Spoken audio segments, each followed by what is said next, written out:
Welcome to नाने classes. दोस्तों, नाने क्लासेस के यूट्यूब चैनल पे आपका स्वागत है। आज है 11 जून 2022 और 11 जून 2022 के जितने भी most important Rajasthan current affairs के क्वेश्चन बनते हैं आज हम उनका डिस्कस करेंगे। पूरा वीडियो ध्यान से देखना और लास्ट में मैं आपसे क्वेश्चन पूछूंगा जिनके जवाब आपको कमेंट बॉक्स में देने हैं। तो टुडे मोस्ट इंपोर्टेंट क्वेश्चनों की चर्चा करें उससे पहले मोटिवेशनल स्पीच से शुरुआत करने जा रही है। तो आज का मोटिवेशनल स्पीच है, चल उठ ए बंदे, चल उठ ए बंदे, खुद को फिर से तैयार कर, खुद को फिर से तैयार कर, जिंदगी यूं ही हराती रहेगी, जिंदगी यूं ही हराती रहेगी, तू फिर से पलटवार कर।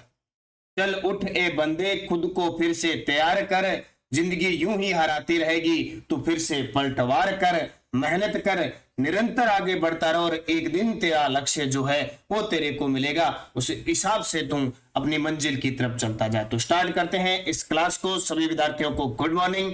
टुडे मोस्ट इंपोर्टेंट क्वेश्चन, उससे पहले कल के क्वेश्चनों को हम रिवाइज करते हैं।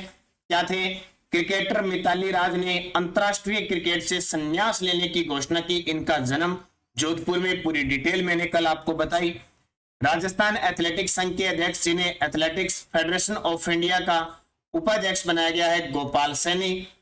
राजस्थान जल क्षेत्र आजीविका सुधार परियोजना में शामिल जिले कितने हैं? 27। किसके सहयोग से संचालित है? जापान की जाइका कंपनी के सहयोग से। स्वच्छ न्यूक्लियर एनर्जी का प्रयोग करके पिंक हाइड्रोजन उत्पादन संयंत्र किस स्थान पर लगाया जा रहा है? राउतबाटा न्यूक्लियर प्लांट। मुख्यमंत्री डिजिटल सेवा योजना के तहत प्रदेश के कितने परिवारों की महिलाओं को स्मार्टफोन दिए जाएंगे? 1.33 करोड़। और मुख्यमंत्री अशोक गहलोत ने किन जनजाति के परिवारों को प्रति राशन कार्ड 35 किलो गेहूं निःशुल्क उपलब्ध करवाने की मंजूरी दी है? सहरिया, खेरवा और कथोड़ी। ये थे कल के क्वेश्चन जिनको हमने एक क्विक रिवीजन किया। अब स्टार्ट करते हैं। उससे पहले जिस विद्यार्थी ने हमारे चैनल को सब्सक्राइब नहीं किया जरूर करें, बेल आइकन के घंटे को दबाएं ताकि आपके पास नोटिफिकेशन पहुंचे। वीडियो को लाइक और शेयर करें और हमारे नानक क्लासेज ऐप को जिसने डाउनलोड नहीं किया है, वीडियो के डिस्क्रिप्शन में लिंक है, या गूगल प्ले स्टोर में जाके आज ही हमारे ऐप को डाउनलोड कीजिए क्योंकि उसमें लगातार आपके लिए क्लासें चल रही है। एक तो मॉडल पेपर चल रहे हैं, वीडियो मेंस के लिए स्पेशल विश्व, भारत और राजस्थान का GK with current affairs 15 model paper मिलेंगे। इसका प्राइस 151 से घटाकर 101 कर दिया है। इसके अलावा हमारी रीट सिलेबस पर आधारित टेस्ट सीरीज पर्यावरण अध्ययन की चल रही है। कोई विद्यार्थी पर्यावरण अध्ययन की टेस्ट सीरीज खरीदना चाहता है तो उपलब्ध है, बाकी करंट अफेयर्स की वगैरह सारी उपलब्ध है। तो ज्वाइन कीजिए नानक क्लासेज। स्टार्ट करते हैं आज के क्वेश्चन और बहुत ही खास क्वेश्चन है आज का। प्रदेश में 10 जून 2022, कल क्या जी 10 जून 2022 को 4 राज्यसभा सीटों पर चुनाव हुए। 4 राज्यसभा सीटों पर चुनाव हुए जिसमें राज्यसभा सांसद कौन कौन निर्वाचित हुई। यानी प्रदेश में 10 जून 2022 4 राज्यसभा सीटों पर हुए चुनाव में राज्यसभा सांसद कौन निर्वाचित हुए। तो देखिए, मुकुल वासनिक और प्रमोद तिवारी कांग्रेस के, रणदीप सिंह सुरजेवाला कांग्रेस के और घनश्याम तिवारी भाजपा के। उपयुक्त सभी, यानी 4 सीटों में 3 सीटें कांग्रेस को मिली और 1 सीट मिली भाजपा को। तो इस प्रकार राजस्थान में टोटल राज्यसभा की सीटें कितनी है? 10 सीटें हैं और 10 की 10 सीटों पर सबसे पहले तो ध्यान रखना एक भी महिला नहीं है। 10 की 10 सीटों पर पुरुषों का कब्जा है, जिसमें से अब मैं पूरी डिटेल बताऊंगा कितनी कांग्रेस के पास है और कितनी भाजपा के पास है। तो 10 जून 2022 को राज्यसभा की 4 सीटों पर हुए चुनाव में 3 कांग्रेस और 1 भाजपा को सीट प्राप्त हुई, जिसमें कांग्रेस के मुकुल वासनिक, रणदीप सिंह सुरजेवाला, प्रमोद तिवारी जीते, जबकि 1 सीट भाजपा को प्रत्याशी थे घनश्याम तिवारी, वो जीते। अब ये राज्यसभा के जो चुनाव होते हैं, देखो संसद है हमारी, संसद का गठन संविधान के अनुच्छेद 79 में किया गया है। इसके 2 सदन होते हैं, एक तो होती है राज्यसभा, संविधान का अनुच्छेद 80 ये कहता है, और एक होती है लोकसभा, संविधान का अनुच्छेद 81 इसके गठन का प्रावधान है। 2 सदन होते हैं, राज्यसभा लोकसभा, लेकिन संसद के 3 अंग होते हैं जिसमें राष्ट्रपति भी शामिल होता है, ये संविधान का अनुच्छेद 52 कहता है। तो संसद के 3 अंग होते हैं, राज्यसभा लोकसभा राष्ट्रपति। राष्ट्रपति इसमें अभिन्न अंग होता है। सदन पूछे तो 2 होते हैं, राज्यसभा लोकसभा, वही जनसंख्या के आधार पर लोकसभा राज्यसभा की सीटों का निर्धारण होता है। राजस्थान में राज्यसभा की 10 सीटें हैं और लोकसभा की 25 सीटें हैं। इनमें चुनाव की प्रक्रिया क्या होती है? राज्यसभा का जो चुनाव होता है वो किसके द्वारा होता है? विधानसभा के सदस्यों के द्वारा। विधानसभा के सदस्यों का मतलब, जैसे राजस्थान में अगर राज्यसभा चुनाव होगा तो जो हमारे विधायक है ना, 200 विधायक, वो वोट डालेंगे विधानसभा के सदस्य। और लोकसभा जनता के द्वारा चुना जाता है। और राष्ट्रपति, ये लोकसभा जो राष्ट्रपति होता है वो भी अप्रत्यक्ष रूप से जनता द्वारा चुना जाता है। विधानसभा, लोकसभा, राज्यसभा के निर्वाचित सदस्यों के द्वारा चुना जाता है। तो पहले तो आपको पता होना चाहिए कि राज्यसभा में चुनाव कैसे होता है। विधानसभा के जो सदस्य होते हैं उनके द्वारा, 2-3 दिन हो गया ना, विधायकों को बाड़ेबंदी की जा रही है, कभी उदयपुर ले जाया जा रहा है, कहीं ले जाया जा रहा है। तो ये चीज ध्यान रखना कि राज्यसभा का चुनाव कैसे होता है? अप्रत्यक्ष रूप से जनता द्वारा, क्योंकि जनता के प्रतिनिधि, और प्रत्यक्ष रूप से विधानसभा के सदस्यों द्वारा होता है। और राज्यसभा जो सदन है उसका कार्यकाल कभी नहीं होता, ये कभी भंग नहीं होती है, जबकि इसके सदस्यों का कार्यकाल 6 वर्ष होता है। इसके सदस्यों का कार्यकाल 6 वर्ष होता है, प्रति 6 वर्ष बाद हटते रहते हैं। अब आगे पूरी डिटेल इतनी मैंने बताई है, क्योंकि बहुत सारे विद्यार्थी, नए विद्यार्थी भी हैं, वो तैयारी करें, उनको ये पता नहीं कि राज्यसभा चुनाव हुए कैसे, क्योंकि बहुतों के दिमाग में ये भी रहता है कि हमने तो वोट डाले नहीं, चुनाव कैसे हो गए, कैसे सीटें जीती? तो हमारे द्वारा जो प्रतिनिधि विधायक है वो चुनते हैं। देखिए, बूस्टर डोज में पूरी स्थिति क्लियर हो जाएगी आपकी, और इसको याद रखना है, पेपर में आएगा क्वेश्चन। राजस्थान में राज्यसभा सीटें हैं 10, क्लियर हो गया।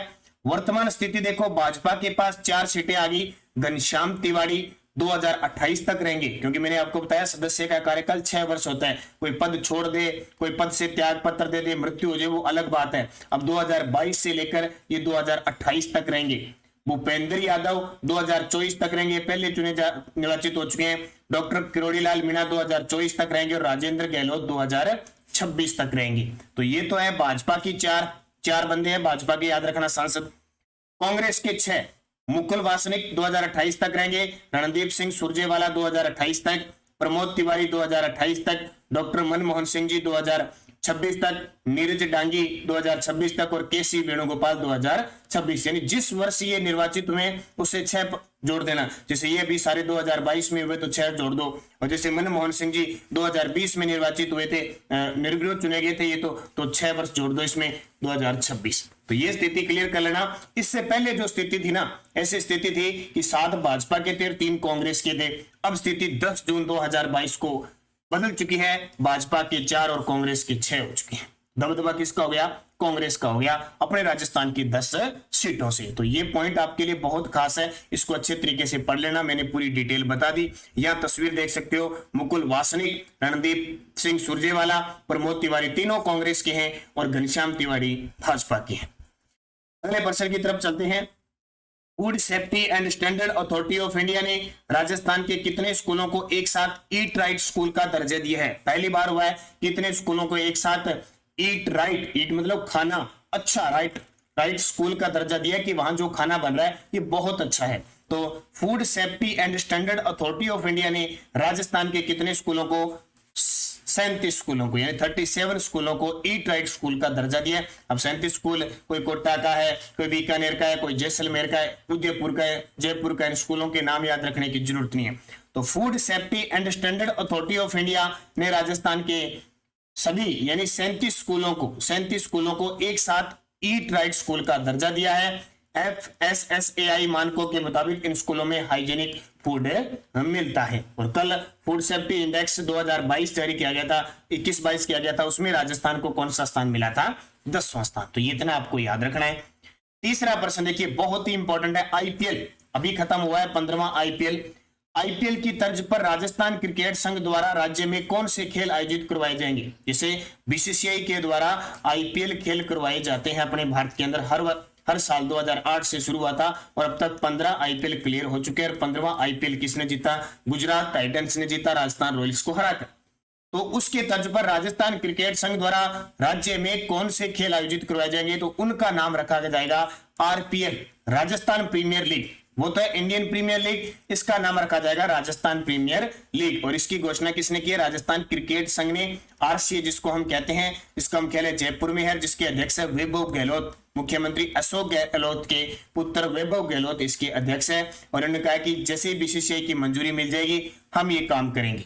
देखिए, राजस्थान क्रिकेट संघ द्वारा BCCI की अनुमति मिलने पर IPL की तर्ज पर पीएल यानी राजस्थान प्रीमियर लीग का आयोजन करवाएगी। और ये जो मैच होंगे वो सवाई मानसिंह स्टेडियम जयपुर और बरकतुल्ला खां स्टेडियम जो निर्माणाधीन है, लगभग तैयार हो चुका है, जोधपुर में आयोजित होंगे। ये बहुत इंपॉर्टेंट है। अब राजस्थान क्रिकेट संघ की बात करें तो इसने ये घोषणा की है कि जो खिलाड़ी रणजी खिलाड़ी खेला है, 3 मैच जो खेला है राजस्थान का खिलाड़ी रणजी, उसको 40 वर्ष की उम्र होने के बाद उसे 20,000 रुपए प्रतिमाह हम पेंशन देंगे। और यह भी घोषणा हुई थी कि जल्द ही हम क्या करेंगे, हमारी तरफ से एक राजस्थान में क्रिकेट जगत का सबसे बड़ा पुरस्कार शुरू करेंगे। अभी तो मथुरा अवार्ड मिल रहा है ना, राजस्थान में क्रिकेट का सबसे बड़ा अवार्ड, ये कहता हम अपनी तरफ से भी करेंगे। तो राजस्थान क्रिकेट संघ के बारे में ध्यान रखो। अब देखो RIS सब क्या है, जैसे सेंटर में CIS सब है, औद्योगिक क्षेत्र बल है, उसी प्रकार राजस्थान में औद्योगिक क्षेत्र बल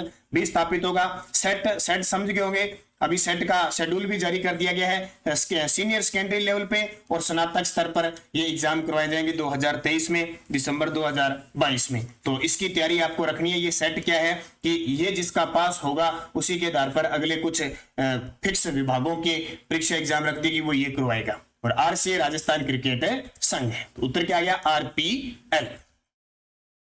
अगला प्रश्न देखिए, बाड़मेर में चलाए जा रहे नवाचार मिशन सुरक्षा चक्र अभियान का संबंध है।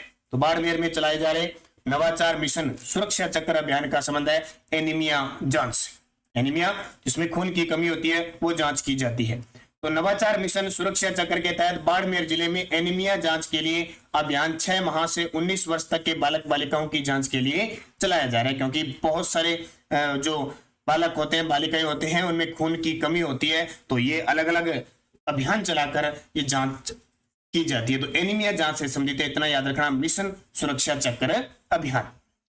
मुख्यमंत्री अशोक गहलोत ने किन स्थानों पर स्पेशल ऑपरेशन ग्रुप यानी SOG की फील्ड यूनिट खोलने के प्रस्ताव को मंजूरी दी है। आपको बताइए, रीट का मामला आया था पेपर लीक के बाद में, बजट में घोषणा की थी कि हम स्पेशल इन पेपरों पर निगरानी रखने के लिए SOG यानी special operation group field unit खोलेंगे। और ये टोटल 5 फील्ड यूनिट खोलने की प्रस्तावित किया था, जिसमें अब 3 को मंजूरी मिल चुकी है। भिवाड़ी, अलवर, बाड़मेर और भरतपुर के अंदर 3 स्पेशल ऑपरेशन ग्रुप यानी कि फील्ड यूनिट खोलने के प्रस्ताव को मुख्यमंत्री अशोक गहलोत ने मंजूरी दे दी है। तो प्रदेश में भिवाड़ी, बाड़मेर, भरतपुर, जालोर और झुंझुनू में SOG की 5 नई फील्ड यूनिट का गठन किया जाना है। अभी 5। इसके प्रथम चरण में मुख्यमंत्री अशोक गहलोत ने भिवाड़ी, बाड़मेर और भरतपुर में स्पेशल ऑपरेशन ग्रुप SOG की 3 नई फील्ड यूनिट्स खोलने के प्रस्ताव को मंजूरी दे दी है। तो ये आपके लिए इंपॉर्टेंट बन जाता है, भिवाड़ी, बाड़मेर, क्योंकि आप अक्सर जब भी पेपर लीक होता है तो आता है ना कि SOG ने इतनों को पकड़ लिया, कितने को पकड़ लिया। फुल फॉर्म याद रखना SOG की, full form special operation group. अगला प्रश्न देखिए, राज्य सरकार ने अप्रैल 2022 में खनिज तेल और प्राकृतिक गैस क्षेत्र से राजस्व अर्जित किया है। राजस्थान सरकार ने अप्रैल 2022 तक खनिज तेल यानी अप्रैल 2022 में एक तो खनिज तेल और प्राकृतिक गैस में कितना राजस्व एकत्रित किया है, 550.91 करोड़। तो राजस्थान सरकार ने अप्रैल 2022 में खनिज तेल और प्राकृतिक गैस क्षेत्र से 550.91 करोड़ राजस्व अर्जित किया है। यह अप्रैल 2021 की तुलना में 1.5 गुना से भी अधिक है, यानी अप्रैल 2021 की तुलना में 1.5 गुना से भी अधिक है। अप्रैल 2022 में 509 करोड़ का राजस्व खनिज तेल क्षेत्र से प्राप्त हुआ है, जबकि 41.73 करोड़ का राजस्व प्राकृतिक गैस क्षेत्र से प्राप्त हुआ है। तो ये आपके लिए इंपॉर्टेंट है। इस प्रकार के आंकड़े पेपर में पूछे जाते हैं, अपने आप ही आर्थिक समीक्षा के क्वेश्चन, इकोनॉमिक्स के क्वेश्चन बन जाते हैं। PDF हमारी टेलीग्राम पे आपको लगातार प्राप्त हो रही है, लगातार, ठीक है। क्विज भी आपको प्राप्त हो रही है। देखो एक क्वेश्चन को कितनी बार आपको पढ़ाया जा रहा है, क्विज PDF यस्टरडे जो वीकली, मंथली, ठीक है, कल संडे आपको वीकली मिलेगा पूरा का पूरा। और जो विद्यार्थी राष्ट्रीय और अंतरराष्ट्रीय की तैयारी कर रहे हैं, इस टेलीग्राम ग्रुप को पहले तो ज्वाइन कीजिए, Nanak classes Rajasthan current affairs, video के डिस्क्रिप्शन में लिंक है, या वैसे टेलीग्राम में जाके आप ज्वाइन कीजिए। इसमें राष्ट्रीय और अंतरराष्ट्रीय की क्लास भी आती है प्रताप क्लासेज नाम से, वो नानक क्लासेज की ही शाखा है स्पेशल, वो हमारे द्वारा मैटर तैयार किया जाता है सिर्फ। और ये इसको ज्वाइन कीजिए, इसमें राष्ट्रीय अंतरराष्ट्रीय आपका बाहर नहीं जाएगा, राजस्थान करंट अफेयर्स आपको मिल रहे हैं। तो निरंतर अध्ययन कीजिए, अच्छे तरीके से पढ़ोगे और आज शाम तक इस टेलीग्राम पे आपको जनवरी से लेकर मई 2022 तक मंथली जो हमारी मंथली क्लास आती है 100 प्रश्नों की, उसकी पीडीएफ शाम तक डाल दी जाएगी विद आंसर। वो भी जाते जाते कंप्यूटर अनुदेशक वगैरह पढ़ लेना, बाकी हमारी अलग बात है। अब आंसर जिसका आप पिछले वीडियो में क्वेश्चन था, राज्य सरकार द्वारा किस मासिक पत्रिका को स्कूल में पढ़ाए जाने की घोषणा की है? तो मधुमती, जो राजस्थान साहित्य अकादमी उदयपुर के द्वारा प्रकाशित की जाती है। क्वेश्चन फॉर यू, जिसका जवाब आपको कमेंट बॉक्स में देना है। मुख्यमंत्री डिजिटल सेवा योजना के तहत प्रदेश के कितने परिवारों की महिलाओं को स्मार्टफोन दिए जाएंगे? प्रदेश के कितने परिवारों की महिलाओं को स्मार्टफोन दिए जाएंगे? 2.33 करोड़, 1.33 करोड़, 1.21 करोड़ और 1.80 करोड़। तो इसको अच्छे तरीके से पढ़ना, शानदार क्वेश्चन है। अब देखो यस्टरडे डोज क्या थी, जो 5 क्वेश्चन किसमें पशुधन सहायक वाले पेपर में आए थे। राजस्थान का सबसे बड़ा थर्मल पावर स्टेशन सूरतगढ़ है, ध्यान रखना, ये सूरतगढ़ श्री गंगानगर में। ये टोटल इसमें अब 8 इकाइयां काम कर रही है, 2820 मेगावाट। सबसे ज्यादा क्षमता पूछे तो छबड़ा 12 की है, वहां 2320 मेगावाट क्षमता, 2320 मेगावाट बिजली उत्पादित की जा रही है, उसकी इकाइयां 6 इकाइयां काम कर रही है। बूंदी के तारागढ़ दुर्ग का निर्माण किस शासक के द्वारा गया था? तो बर सिंह के द्वारा। जाखम बांध राजस्थान के किस जिले में है? प्रतापगढ़ में, जाखम नदी पर। 1905 में जयपुर में वर्धमान पाठशाला की स्थापना किसने की थी? अर्जुन लाल सेठी ने। और बातारी फुलवारी ग्रंथ किसका? विजय दास ने दिया था। ये पांचों जवाब आपको बहुत सारे विद्यार्थियों ने शानदार तरीके से दिए, उन सभी को हार्दिक शुभकामनाएं। और एक और बड़ी बात कि पांचों के पांचों रोज शाम 9 बजे हमारी राजस्थान जीके की क्लास आती है, वो अटेंड करते रहना। आपको राजस्थान जीके भी कोई किताब से पढ़ने की जरूरत नहीं पड़ेगी। अब नेक्स्ट देखिए, राजस्थान का कबीर किसे कहते हैं? राजस्थान का कबीर किसे कहते हैं? सन 1681 में नाडोल में किसने स्वयं को हिंदुस्तान का बादशाह घोषित किया था? 1681 में नाडोल में किसने स्वयं को हिंदुस्तान का बादशाह घोषित किया था? राजस्थान में गेटोर की क्षत्रिय किस वंश के राज परिवारों से संबंधित है? महाराणा प्रताप ने कितने वर्षों तक शासन किया था? महाराणा प्रताप ने कितने वर्षों तक शासन किया था? और बीकानेर के किस शासक को जालंधर बादशाह की उपाधि से सम्मानित किया गया? तो ठीक है, बीकानेर के किस शासक को जालंधर बादशाह की उपाधि से सम्मानित किया गया।